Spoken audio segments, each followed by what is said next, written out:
Welcome to Pocono Raceway for the Pocono 400 up in the Pocono Mountains. We have 35 of the Verizon Cup Series best drivers ready to take on the tricky triangle up north. Some key drivers to watch for today. Martin Truex Jr. on the pole for today. He qualified on pole for the spring race here in Pocono, but ended up finishing third. Will this time be the time Truex finds victory lane? Jamie McMurray, he's beneath the cutoff by a significant margin. He starts fifth. He's got a very fast car today. Casey Kane, the first car beneath the cut line. Him, Dale Jr., and Eric Jones all start around him.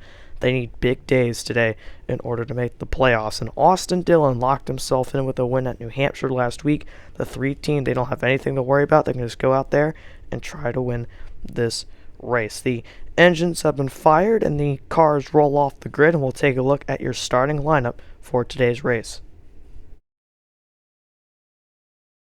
On the pole, it's MTJ Martin Truex Jr. next to Brad Keselowski. In row 3, Kevin Harvick, the man with the most wins this year, next to Joey Logano.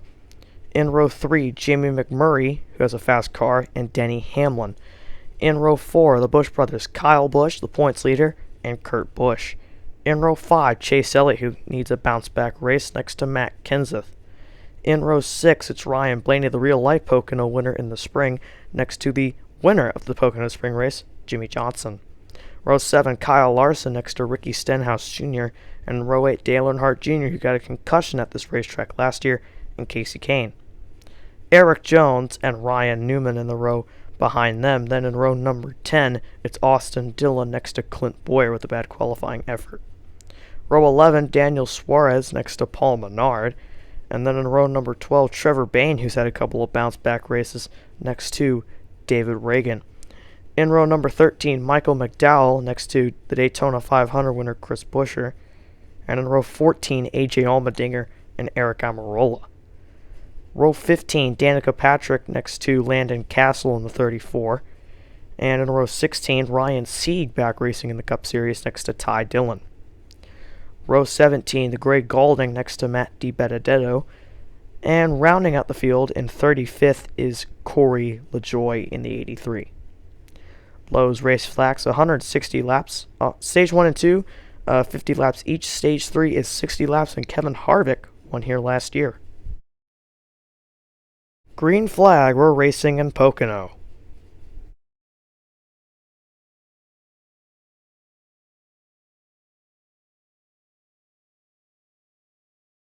Keselowski getting second. See McMurray, a big top 5. Chase Elliott in 8th. Kurt Busch, and then rounding out the top 10, Jimmy Johnson, all getting valuable points.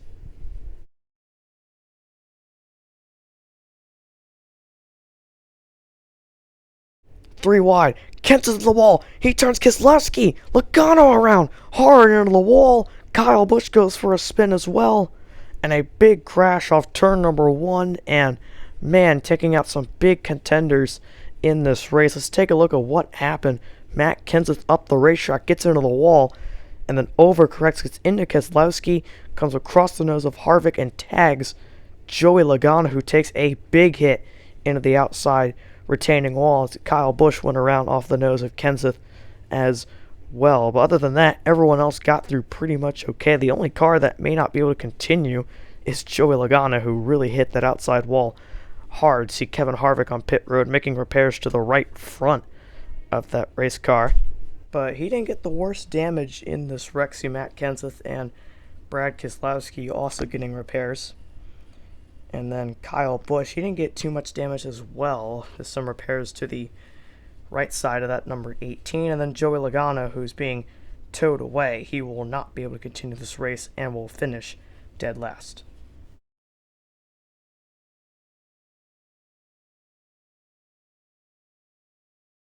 And Martin Truex Jr. will take stage number 2. Sweeping the stages here in Pocono, exactly what he did last season. See McMurray, Newman, and Kane getting crucial points that can help them cutting closer to the cut line.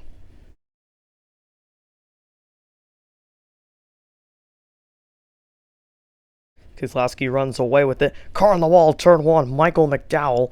And that is enough to bring out a caution with 50 laps to go, which means at least one more pit stop coming. We'll see if guys want to risk and come to pit road. Oh, Menard got loose and he got into Michael McDowell, and then McDowell smacked the outside wall pretty hard with some damage to the right rear, but he'll make repairs on pit road and that 95 will be back out the racetrack.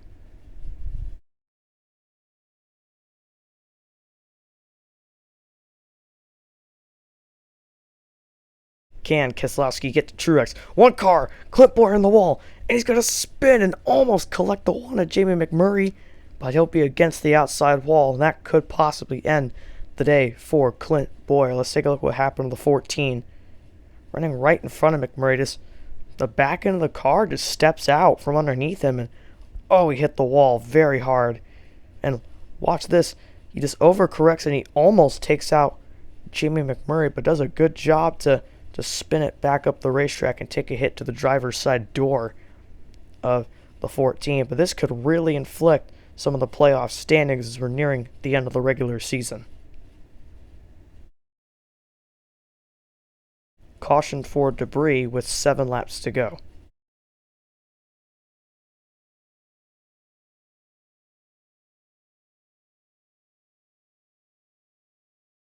And Brad Keselowski will win at Pocono.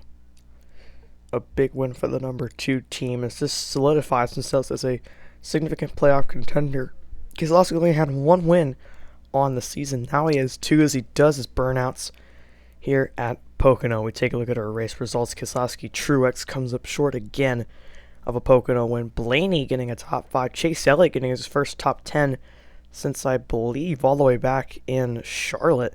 Newman, Earnhardt, Suarez all getting top 10s as well. Strategy again coming into factor on results to see some guys like Menard and Castle getting good finishes because they elect to stay out under the debris. Caution, Harvick never really rebounded from his wreck on lap 56, and that will hurt him as Kyle Busch will easily pull away in the regular season standings. See Logano and Boyer, some DNS there, and take a look at the point standings as pretty much the top 4 stay the same. Johnson passes Larson for 5th in the point standings as 10 guys have locked themselves into the playoffs on wins, as Elliott and Logano are now safe. They are locked into the playoffs based off of points, so they don't really need to worry. Let's take a look at the guys who are pretty much in a must-win situation. Not too many races left for them to get those wins, as next week will be the challenging track of Michigan International Speedway for the Pure Michigan 400. This is American Sports Coverage, signing off.